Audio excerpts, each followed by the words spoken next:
Hello everyone, Python programming এর Bengali টিউটোরিয়ালে আপনাদের সবাইকে স্বাগতম। আমাদের আজকের টিউটোরিয়ালের বিষয়বস্তু হচ্ছে ইফ এলস স্টেটমেন্ট। গত পর্বে আমরা পাইথনের স্ট্রিং সম্পর্কে আলোচনা করেছি। আজকের পর্বে আমরা দেখব পাইথনে আমরা কিভাবে ইফ এলস স্টেটমেন্ট নিয়ে কাজ করতে পারি। এটি করার আগে আমরা পূর্বের মতো আমাদের পাইথন শেলটি ওপেন করে নেব আমাদের ডেস্কটপ থেকে, দেন এটির ফাইল অপশনে যাব এবং নিউ ফাইলে ক্লিক করব এবং নিউ ফাইলে উইন্ডোটি আসার পর এটির ফাইল অপশনে যাব এবং সেভ এস দিয়ে যে কোনো একটি ফোল্ডারের ভিতর আমি এটি সেভ করব।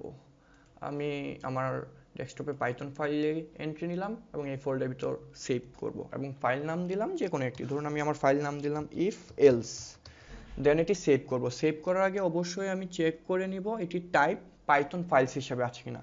এটি চেক হওয়ার পর আমি সেভ বাটনে ক্লিক করব, দেন আমার পাইথন ফাইলটি রেডি। এখন ইফ এলস স্টেটমেন্টটি আলোচনা করার জন্য আমি যে এক্সাম্পলটি দিয়ে আপনাদের সামনে উপস্থাপন করব সেটি সম্পর্কে আগে একটু আলোচনা করি। এই এক্সাম্পলটি হলো এরকম যে আমি ইউজারের কাছ থেকে একটি বয়স ইনপুট নিব এবং বয়সটি ইনপুট নেওয়ার পর আমাকে পাইথন শেলে দেখাবে যে আমি অ্যাডাল্ট না আমি অ্যাডাল্ট না। এই এক্সাম্পলটির মাধ্যমে আমি ইফ এলস সম্পর্কে আপনাদের সামনে উপস্থাপন করব। প্রথমত আমি এজ নামে একটি ভেরিয়েবল নেই এবং এজ ভেরিয়েবলটি আমি ইউজারের কাছ থেকে ইনপুট নেব। যেহেতু এজ মানে বয়স একটি ইন্টিজার টাইপ ইনপুট, সেহেতু আমি এটি আগে ইন্ট লিখব।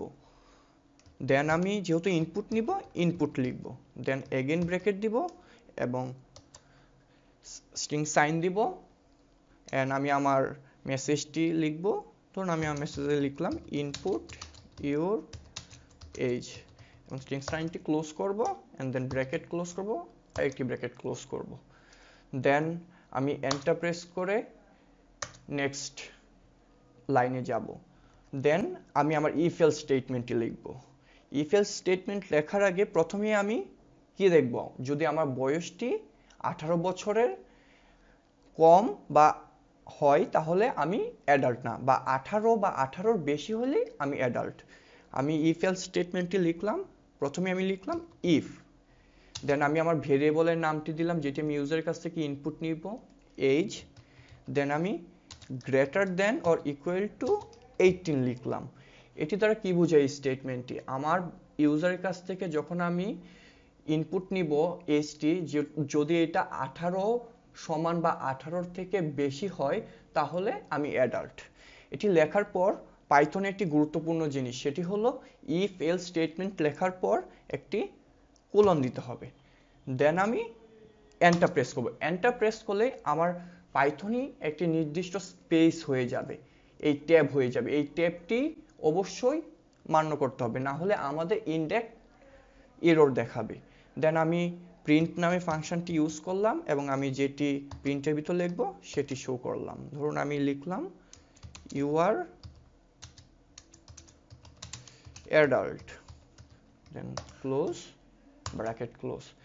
এখন আমি এলস ফাংশনে যাব। এখন দেখুন আমি এন্টার প্রেস করার পর আরেকটি লাইন নেওয়ার জন্য এখানে আমাকে কার্সরে দেখাচ্ছে, কিন্তু এখন আমি এটি করব না, কারণ আমি ইফ স্টেটমেন্ট থেকে বের হয়ে যেতে চাচ্ছি।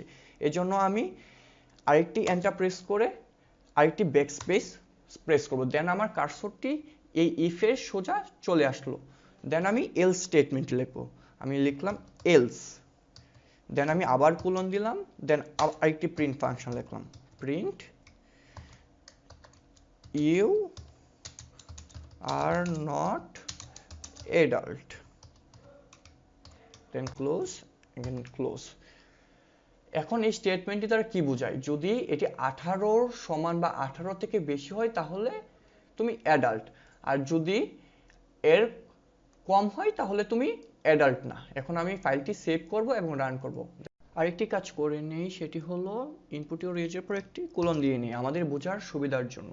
এখন আমি ফাইলটি সেভ করব এবং রান বাটনে ক্লিক করে দেন এটির রান মডিউলতে গিয়ে আমি রান করব। রান করার পর কি দেখাচ্ছে, ইনপুট ইউর এজ। আমি আমার এজ দিলাম 12।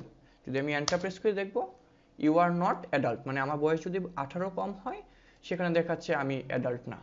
এখন যদি আমি এটি আবার রান করে আমার এজ 18 দিই তাহলে কি দেখায় দেখি, চলুন আবার রান করলাম এবং ইনপুট ইউর এজ এর জায়গায় দিলাম 18, দেন এন্টার প্রেস করলাম এবং আমাকে শো করলো ইউ আর অ্যাডাল্ট। এখন আমি আরেকটি রান করে দেখি আমি 18 থেকে বেশি দিই। রান অপশনে গেলাম এবং রান মডিউলতে ক্লিক করে এবং ইনপুটের এই যে জায়গায় লিখলাম 25 এবং এগেন এন্টার প্রেস করলাম, ইউ আর অ্যাডাল্ট। আমাদের ইফ এলস স্টেটমেন্টটি খুব সুন্দরভাবে কাজ করলো। এই হলো আমাদের আজকের ভিডিও ইফ এলস স্টেটমেন্ট নিয়ে। আশা করি আমাদের ভিডিওটি আপনাদের ভালো লেগেছে। আমাদের পরবর্তী ভিডিওর জন্য শুভকামনা রইল এবং আমাদের চ্যানেলটি সাবস্ক্রাইব করবেন এবং আমাদের ভিডিওগুলো লাইক এবং শেয়ার করবেন। Thank you.